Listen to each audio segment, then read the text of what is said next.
আচ্ছা বিপ্লব, তোদের এই গ্রামে কি এখনো সেই পুরনো আমলের ভূতের ভয় কাজ করে? আধুনিক যুগে এসব চলে নাকি? আকাশ, তুই শহরের ছেলে, এসব বুঝবি না। ওই যে সামনে যে বাঁশবাগানটা দেখছিস না, অন্ধকার নামলে ওদিকে গ্রামের কেউ পা বাড়ায় না। কেন, বাঘ আছে নাকি ডাকাত? না রে, তার চেয়েও ভয়ানক কিছু। ওখানে এক ফুচকাওয়ালা বসে।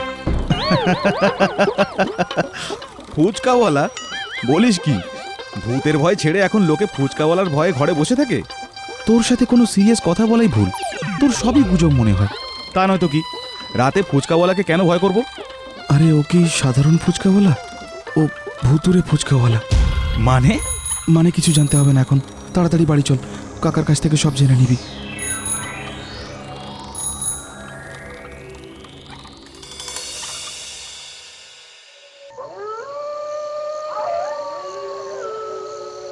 আজ থেকে 30 বছর আগের কথা।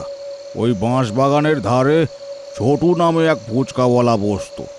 তার ফুচকার টক জল নাকি অমৃতের মতো ছিল। কিন্তু একদিন মেলা থেকে ফেরার পথে কিছু লোক তাকে মারধর করে তার সব টাকা কেড়ে নেয় এবং ওই বাঁশ বাগানেই তাকে মেরে ঝুলিয়ে দেয়। তারপর থেকেই শুরু হলো উপদ্রব। প্রায় রাতে আজও ওখানে ঝুনঝুন ঘন্টা বাজে। যারা সেই ঘন্টার শব্দ শুনে যায় তারা আর ফিরে আসে না, আর যারা ফিরেছে তারা পাগল হয়ে গেছে। কাকা, আমি এসব বিশ্বাস করি না, এইসব গল্প কথা। সে বাবা তুমি বিশ্বাস করো বা না করো, আমার নিজের চোখে দেখা সেসব ঘটনা কি করে ভুলি বলো?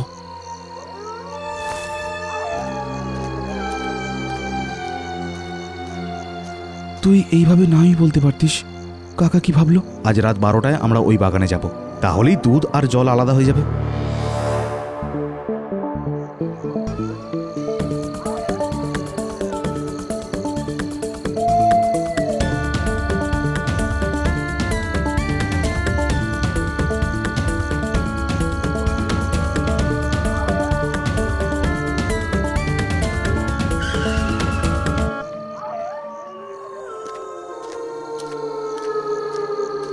চারপাশ নিস্তব্ধ, ঝিঁঝি পোকার ডাক শোনা যাচ্ছে। আকাশ, চল ফিরে যাই, বুকটা খুব কাঁপছে। থাম তো, দেখ কোথাও কেউ নেই। গ্রামের এই মিথ আমি দূর করবই। যখন এই সব কথা হচ্ছে, হঠাৎ অদূরেই একটা ঘণ্টার ঢং ঢং শব্দ শোনা গেল, একদম সেই অভিশপ্ত ফুচকার গাড়ির ঘণ্টার মতো। আকাশ, ওই শোন, ঘন্টা বাজছে। দেখলি তো, সব সত্যি কথা। এইবার তো কাকার কথা বিশ্বাস হলো। এইবার চল বাড়ি যাই। তুই চুপ কর তো, আগে এর রহস্য উদ্ঘাটন করব, তারপর বাড়ি যাব। এই বলে আকাশ শব্দ লক্ষ্য করে এগোতে থাকে। কুয়াশার ভেতর দিয়ে তারা দেখতে পেল একটা টিমটিমে হ্যারিকেন জ্বলছে। ছোট্ট একটা ফুচকার গাড়ি নিয়ে একটি লোক তাদের দিকে এগিয়ে আসছে। তার মুখটা কিছুতে ঢাকা। লোকটির ফুচকার গাড়ি থেকে মশলার একটা তীব্র কিন্তু অদ্ভুত সুগন্ধ চারদিকে। ফুচকার কি গন্ধ রে! কি ভাই, এত রাতে এখানে ফুচকা বিক্রি করছেন? কে খাবে রাতে এই জঙ্গলে? যারা ক্ষুধার্ত, আমি শুধু তাদের জন্যই বসি। খাবে নাকি? হ্যাঁ দিন, দেখি কেমন আপনার ফুচকা, বেশ সুগন্ধি ছাড়ছে। ফুচকাওয়ালা একটা শালপাতার খুঁড়িতে ফুচকা দেয়। আকাশ একটা মুখে দিতেই তার চোখ বড় হয়ে যায়। সে যেন এক অবর্ণনীয় স্বাদ পেল। দারুণ! এত ভালো ফুচকা আমি জীবনে খাইনি। বিপ্লব, খা, ট্রাই কর। আমার ভালো লাগছে না। আকাশ একের পর এক ফুচকা খাচ্ছে। তার চোখে মুখে এক অদ্ভুত ঘোর। সে যেন স্বাদ আর ঘ্রাণে সম্মোহিত হয়ে পড়েছে। বিপ্লব ভয়ে কয়েক কদম পিছিয়ে দাঁড়িয়ে পড়ে। উফ, এর স্বাদ কি অদ্ভুত বিপ্লব! তুই না খেলে বুঝবি না। ফুচকা খেতে খেতে আকাশ লক্ষ্য করে হ্যারিকেনের আলোটা হঠাৎ নীলচে হয়ে গেল। ফুচকাওয়ালার হাতের চামড়া সাদা এবং যেন ঝুলে পড়েছে। ভাই, আপনার হাতটা এমন সাদা কেন? মনে হচ্ছে কোনো রক্ত নেই শরীরে। আর আঙুলগুলো এত লম্বা কেন আপনার? হাতের কাজ বেশি করলে হাত একটু লম্বা হয়েই যায় খোকা। দাঁড়াও, এই শেষ ফুচকাটা খাও, এটাই সবচেয়ে স্পেশাল। ফুচকাওয়ালা বড় একটা ফুচকার টক জলে ডুবায়। আকাশ লক্ষ্য করে টক জলটা এবার ঘন লাল হয়ে উঠছে। এই জলটা এত লাল কেন? আর এটা এটা এটা তো টক জল নয়, এটার গন্ধ রক্তের মতো।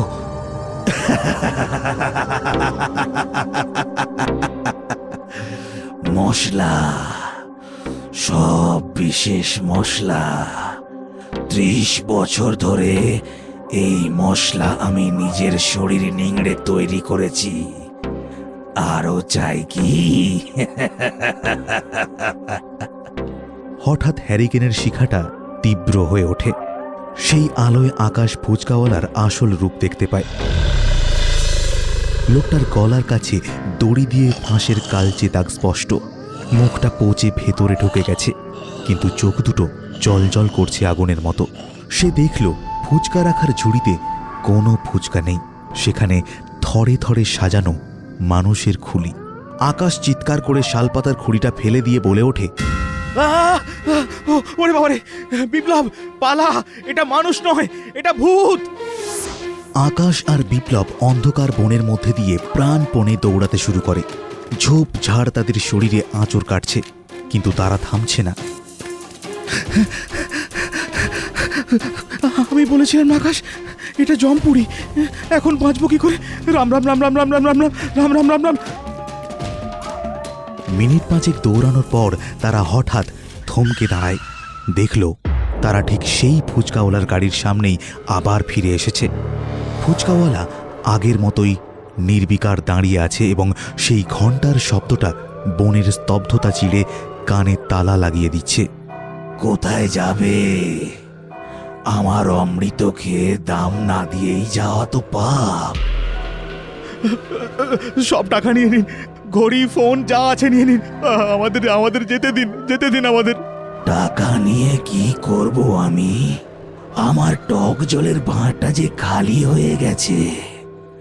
যে আমার দোকানে ফুচকা খায় তার টাটকা রক্ত দিয়েই তো আমি পরের দিনের মশলাযুক্ত টক জল বানাই। তাই তোদের শরীরের রক্ত যে আমার খুব দরকার। ফুচকাওয়ালা তার দীর্ঘ নখওয়ালা হাত বাড়িয়ে আকাশের টুঁটি চেপে ধরতে যায়। আকাশ আর বিপ্লব একে অপরকে জড়িয়ে ধরে চোখ বন্ধ করে ফেলে। ঠিক সেই মুহূর্তে বনের উত্তর দিক থেকে ভয় পাবি না, আমরা আসছি। বিপ্লব, আকাশ, তোরা কি আমাদের আওয়াজ শুনতে পাচ্ছিস? ভয় পাবি না, আমরা আসছি। হারু কাকা এবং গ্রামের 10-12 জন লোক লাঠি আর মশাল নিয়ে উদয় হয়। ফুচকাওয়ালা আলো দেখে গর্জন করে ওঠে। হারু কাকা পকেট থেকে এক মুঠো মন্ত্রপুত সিঁদুর আর সর্ষে বের করে ফুচকাওয়ালার দিকে ছুঁড়ে মারেন। অশুভ আত্মা, নিজের সীমানায় ফিরে যা, তোর সময় শেষ।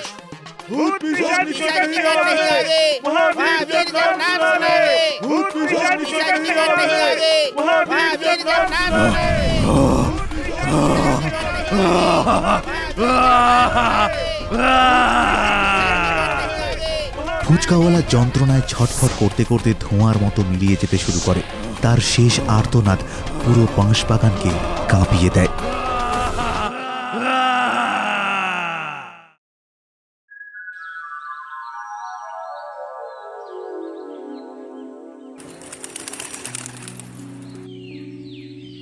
সকালের মিষ্টি রোদেও আকাশ আর বিপ্লবের মুখ ফ্যাকাশে।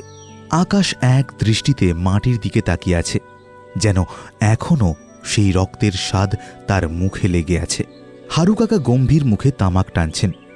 কাকা, কাল রাতে যা দেখলাম,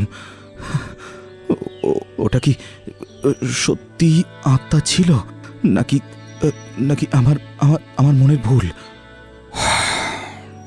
ওটা মনের ভুল নয় রে খোকা, ওটাই ছিল ফুচকাওয়ালা ছোটুর একটা অতৃপ্ত তৃষ্ণা। সে কি হিংস্র? কাল তাহলে আমরা বাঁচলাম কি করে?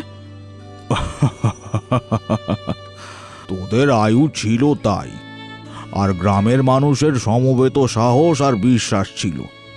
তবে আকাশ, মনে রাখিস, ও কিন্তু তোকে চিনে রেখেছে। একবার ওর হাতের স্বাদ যে পেয়েছে, সে আজীবন এক অদ্ভুত অতৃপ্তি নিয়ে বেঁচে থাকে। কাকা, আপনি আপনি আপনি ঠিক বলছেন। আমি আজ সকালে উঠে সাধারণ জল খেতে গিয়েও যেন সেই মশলার গন্ধ পাচ্ছি। আমি কি কোনোদিন ওটা ভুলতে পারবো না? সময় সব ভুলিয়ে দেয়। তবে এই গ্রাম ছেড়ে তোকে চলে যেতে হবে আকাশ। এই বাঁশবাগানের ছায়া থেকে যত দূরে থাকবি ততই মঙ্গল। শহর তোদের নিরাপদ, কিন্তু এই গ্রাম আর প্রকৃতি আজও এমন অনেক রহস্য বুকে চেপে আছে যা তোদের যুক্তির বাইরে।